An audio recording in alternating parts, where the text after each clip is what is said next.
আমার চ্যানেলে সকলকে স্বাগত বন্ধুরা। আমি সাগরিকা। আশা করি আপনারা সকলেই ভালো আছেন, আমিও ভালো আছি। আজও আপনাদের সামনে হাজির হয়েছে একটা ইন্টারেস্টিং পাকা আমের রেসিপি নিয়ে, যেটাকে আপনি ম্যাঙ্গো স্যালাডও বলতে পারেন আর পাকা আম মাখাও বলতে পারেন। খুবই হেলদি এবং টেস্টি। তার জন্য একটা দেখুন পাকা টুসটুসে আম নিয়ে নিয়েছি, একটা শসা, একটা ক্যাপসিকাম, একটা পেঁয়াজ এবং একটা লেবু। শুরু করা যাক তাহলে রেসিপিটি। আম ধুয়ে পরিষ্কার করে সুন্দর করে কেটে নিতে হবে। আমের কিন্তু খোসাটা সযত্নে রেখে দিতে হবে, কারণ এটার মধ্যে স্যালাডটা সার্ভ করলে পরে দেখতে কিন্তু ব্যাপক টেম্পটিং লাগে, ইয়ামিও লাগে।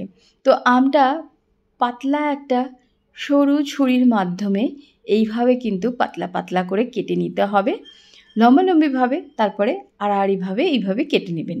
তারপরে সুন্দর করে একটা চামচের মাধ্যমে আমের পাল্পটা বের করে নেবেন। দেখুন দেখতে কত সুন্দর লাগছে। তো এইভাবে সমস্ত পাল্পগুলো বের করে নিতে হবে। আর আমের আটিটা কিন্তু ব্যবহার করা যাবে না, শুধুমাত্র পাল্পটা দিয়েই এই রেসিপিটা তৈরি করা যায়। দেখুন, আমরা গৃহিণীরা প্রতিনিয়ত গ্যাসের পাশে থেকে রান্না করে থাকি, তাই ভাবলাম ওয়েদারটাও বেশ ভালো আছে, সানডেটাকে বেশ ভালোভাবে চিল করা যায়। এটা ছিল আমাদের সকালবেলার আজকে ব্রেকফাস্ট। ভাবলাম নো ডাউট আপনাদেরকে শেয়ার করি। আর খেতে কিন্তু অসাধারণ হয়েছিল। সমস্ত আমের পাল্পগুলো কিন্তু এইভাবে বের করে নিতে হবে।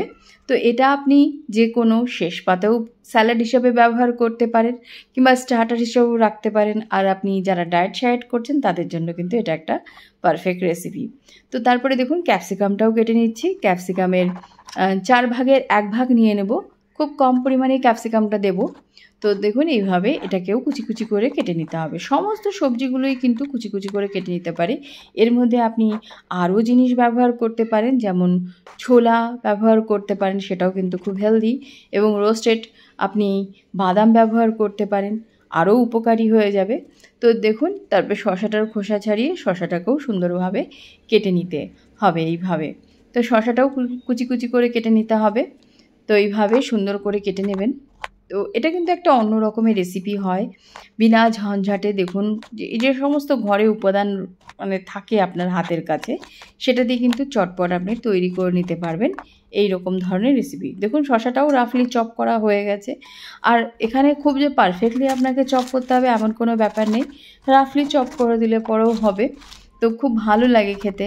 তো এসে দেখুন টায়ার্ড হয়ে এসে যদি এরকম ধরনের স্যালাড খাওয়া যায়, অনেকটা কিন্তু চটপটা, বেশ আলাদা রকমের হেলদি সব কিছু থাকবে এর মধ্যে, খেতে কিন্তু অসাধারণ লাগে। তো পেঁয়াজটাও দেখুন কেটে দিয়ে দিলাম এর মধ্যে। একটা সহজ সরল রেসিপি, একদম ঝটপট তৈরি। এবার ধনিয়া পাতা যেটা আছে সেটাকেও আমি রাফলি চপ করে নিচ্ছি। তো এইভাবে রাফলি চপ করে দিয়ে দেবেন। তো আমাদের এখানে লেটুস যেহেতু পাওয়া যায় না, তো আপনি লেটুসটাও ইনক্লুড করতে পারেন, একটা অসাধারণ রেসিপি হয়। তো দেখুন, তারপরে পুদিনাটাও এইভাবে সুন্দর করে কেটে নিতে হবে, ঝটপট হয়ে যায় এই রেসিপিগুলো। তো তারপরে একটা সস তৈরি করে নিচ্ছি। প্রথমে আমি দেখিয়ে দিচ্ছি, নিয়ে নিচ্ছি ছোটো চামচের 1 চামচের মতন চিলি সস। আপনারা চাইলে পরে বেশি স্পাইসি করার জন্য আরও চিলি সস ব্যবহার করতে পারেন। নিচ্ছি সয়া সস 1 চামচের মতন। এবারে দিয়ে দিচ্ছি মধু, আর দিয়ে দিচ্ছি অলিভ অয়েল। যদি অলিভ অয়েল না থাকে দেওয়ার দরকার নেই, সুন্দর করে মিক্সড করে নিয়ে সাইডে রেখে দিলাম। এবারে কিন্তু লেবুটা কেটে নিচ্ছি। আর লেবুটা ছিল গন্ধরাজ লেবুর, বাড়ির একদম টাটকা লেবু।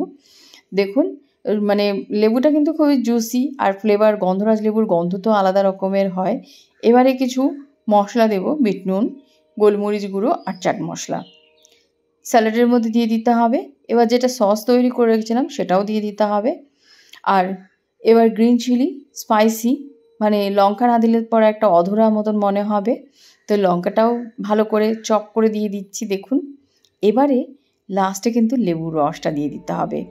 দিয়ে ভালো করে একটু ফ্রিজে রেখে দিন, তাহলে ঠান্ডা হয়ে যাবে। দেখুন ফ্রিজ থেকে তখনও কিন্তু মিক্স করিনি, জাস্ট রেখেছিলাম কয়েক মিনিটের জন্য। বের করে নিয়ে এবার ভালো করে কিন্তু মিক্সড করতে হবে। আর ইভেন যে আমের খোসাটা ছিল সেটাও ফ্রিজে রেখে দিয়েছি, ঠান্ডা ঠান্ডা হবে। এখন তো চারিপাশে বৃষ্টি হচ্ছে, আর যদি বৃষ্টি টিষ্টি না হয় তাহলে কিন্তু এরকম চটপটা রেসিপি খেতে কিন্তু অসাধারণ লাগে। ভালো করে মিক্স করে এবারে আপনি সার্ভ করে দিন আমের খোসার মধ্যে। ও দেখুন, বাড়িতে যদি গেস্ট আসে আর যদি এরকম পাকা আমের স্যালাড দেওয়া যায়, ধরেন অনেক খাবারই রয়েছে, তাতে কিন্তু এটা কিন্তু একটা আকর্ষণীয় রেসিপি হয়ে যাবে। সকলেরই কিন্তু ইচ্ছা থাকবে এটা অন্ততপক্ষে, এই স্যালাডটা অন্ততপক্ষে একবার ট্রাই করি।